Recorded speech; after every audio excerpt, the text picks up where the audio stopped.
ಲೋಕಸಭೆ ಫಲಿತಾಂಶದಲ್ಲಿ ಬಿಜೆಪಿ ಹೊಸ ಇತಿಹಾಸವನ್ನೇ ಕ್ರಿಯೇಟ್ ಮಾಡಿದೆ. ಲೋಕಸಮರದಲ್ಲಿ ಈ ಬಾರಿ ಬಿಜೆಪಿ ಗೆಲುವಿನ ನಾಗಾಲೋಟ ಮುಂದುವರಿಯುವುದಕ್ಕೆ ಟಾಪ್ 10 ಕಾರಣಗಳಿವೆ. ನರೇಂದ್ರ ಮೋದಿ ಹಾಗೇನೆ ಅಮಿತ್ ಶಾ ಅಲೆಯೇ ಈ ಬಾರಿ ಬಿಜೆಪಿಗೆ ಭರ್ಜರಿ ಗೆಲುವಿಗೆ ಕಾರಣ ಅಂತ ವಿಶ್ಲೇಷಣೆಯನ್ನ ಮಾಡಲಾಗ್ತಾ ಇದೆ.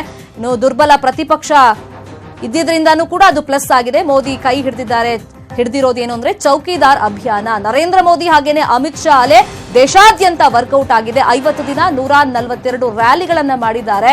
1.05 ಲಕ್ಷ ಇವರು ರ್ಯಾಲಿಯನ್ನ ಮಾಡಿರೋದು. ಇನ್ನು ಸಾಕಷ್ಟು ಯೋಜನೆಗಳನ್ನ ಕೂಡ ಇವರು ಕೊಟ್ಟಿದ್ದಾರೆ. ಇನ್ನು ದುರ್ಬಲ ಪ್ರತಿಪಕ್ಷ ಕೂಡ one of the plus point ಆಗಿದೆ ಇವರಿಗೆ. ಚೌಕಿದಾರ್ ಅಭಿಯಾನ ದೇಶಾದ್ಯಂತ ಸೌಂಡ್ ಮಾಡಿತು. ಇನ್ನು ಬಾಲಾಕೋಟ್ ದಾಳಿ ಬಗ್ಗೆ ಕೂಡ ಪ್ರಸ್ತಾಪ ಮಾಡಿ ಇವರು ಭದ್ರತೆಗೆ ಹೆಚ್ಚಾಗಿ ಒತ್ತನ್ನ ಕೊಟ್ಟಿದ್ರು.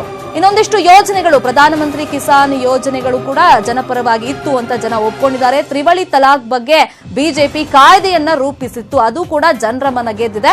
ಇನ್ನು ಮೈತ್ರಿ ಪಕ್ಷಗಳನ್ನ ಸಮರ್ಪಕವಾಗಿ ನಿರ್ವಹಣೆ ಮಾಡಿದ್ದು, ಜೊತೆಗೆ ಜನಪ್ರಿಯ ಯೋಜನೆಗಳು, ಭ್ರಷ್ಟಾಚಾರ ರಹಿತ ಆಡಳಿತ ಕೊಟ್ಟಿದ್ದು ಕೂಡ ಮೋದಿ ಸುನಾಮಿಗೆ ಕಾರಣ ಆಗಿದೆ. ಇದರ ಜೊತೆಗೆ ಹಿಂದುತ್ವ, ವಿಕಾಸ, ಅಭಿವೃದ್ಧಿ ಮಂತ್ರ ಜಪವೂ ಕೂಡ ಬಿಜೆಪಿ ಭರ್ಜರಿ ಗೆಲುವಿಗೆ ಕಾರಣ ಆಗಿದೆ.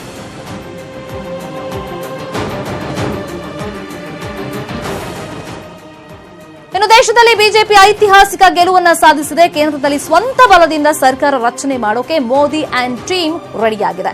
29ನೇ ತಾರೀಕು ಮೋದಿ ಪ್ರಮಾಣ ವಚನ ಸ್ವೀಕಾರವನ್ನ ಮಾಡ್ತಾರೆ. ಪ್ರಮಾಣ ವಚನ ಸಮಾರಂಭಕ್ಕೆ ರಷ್ಯಾ ಅಧ್ಯಕ್ಷರು ಸೇರಿದಂತೆ ಹಲವು ನಾಯಕರು ಬರುವಂತ ಸಾಧ್ಯತೆ ಇದೆ. ಅಲ್ಲದೆ ಇವತ್ತು ಮೋದಿ ನೇತೃತ್ವದ ಸಂಪುಟ ಸಭೆ ನಡೆಯಲಿದ್ದು ಹೊಸ ಕ್ಯಾಬಿನೆಟ್ ರಚನೆ ಬಗ್ಗೆ ಚರ್ಚೆಯನ್ನ ಮಾಡ್ತಾರೆ. ಹಾಗಾದ್ರೆ ಮೋದಿ ಕ್ಯಾಬಿನೆಟ್ನಲ್ಲಿ ಯಾರ್ಯಾರಿಗೆ ಸಚಿವ ಸ್ಥಾನ ಸಿಗಬಹುದು ಅಂತ ನಾವು ನೋಡ್ತಾ ಹೋಗೋದಾದ್ರೆ ಅಫ್ಕೋರ್ಸ್ ಪ್ರಧಾನಮಂತ್ರಿಯಾಗಿ ನರೇಂದ್ರ ಮೋದಿ ಅವರು, ಇನ್ನು ಅಮಿತ್ ಶಾ ಅವರು ಸಾರಿಗೆ ಖಾತೆ ಅವರಿಗೆ ಲಭಿಸಬಹುದು ಅಥವಾ ಗೃಹ ಖಾತೆ ಸಿಗುವಂತ ಸಾಧ್ಯತೆ ಇದೆ ಅಂತ ಹೇಳಲಾಗ್ತಾ ಇದೆ. ರಾಜನಾಥ್ ಸಿಂಗ್ ಅವರಿಗೆ ರಕ್ಷಣಾ ಖಾತೆ ಅಥವಾ ರೈಲ್ವೆ ಖಾತೆ ಸಿಗುವಂತ ಸಾಧ್ಯತೆ ಇದೆ. ಇನ್ನು ನಿರ್ಮಲಾ ಸೀತಾರಾಮನ್ ಅವರಿಗೆ ವಿದೇಶಾಂಗ ಖಾತೆ ಸಿಗುವಂತ ಸಾಧ್ಯತೆ ಇದೆ.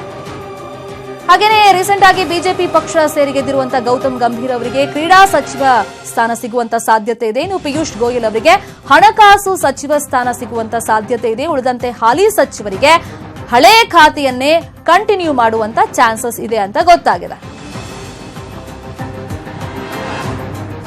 ಇನ್ನೊಂದು ಕಡೆ ಕರ್ನಾಟಕದಿಂದ ಗೆದ್ದಿರುವಂತಹ ಬಿಜೆಪಿ ಕಲಿಗಳಿಗೂ ಕೂಡ ಮೋದಿ ಕ್ಯಾಬಿನೆಟ್ ನಲ್ಲಿ ಸಚಿವ ಸ್ಥಾನ ಸಿಗುವಂತ ಸಾಧ್ಯತೆ ಇದೆ. ಅದರಲ್ಲಿ ಅನಂತ್ ಕುಮಾರ್ ಹೆಗಡೆ ಕೌಶಲ್ಯಾಭಿವೃದ್ಧಿ ಖಾತೆ ಕಂಟಿನ್ಯೂ ಆಗುವಂತ ಚಾನ್ಸಸ್ ಇದೆ. ಅದರ ಜೊತೆಗೆ ಸದಾನಂದ ಗೌಡರಿಗೆ ಹಾಲಿ ಖಾತೆ ಮುಂದುವರಿಯುವಂತ ಸಾಧ್ಯತೆ ಇದ್ದು, ಸತತ 3 ಬಾರಿ ಗೆದ್ದಿರುವಂತಹ BY ರಾಘವೇಂದ್ರಗೆ ರಾಜ್ಯ ಖಾತೆ ಸಿಗುವಂತ ಚಾನ್ಸಸ್ ಇದೆ.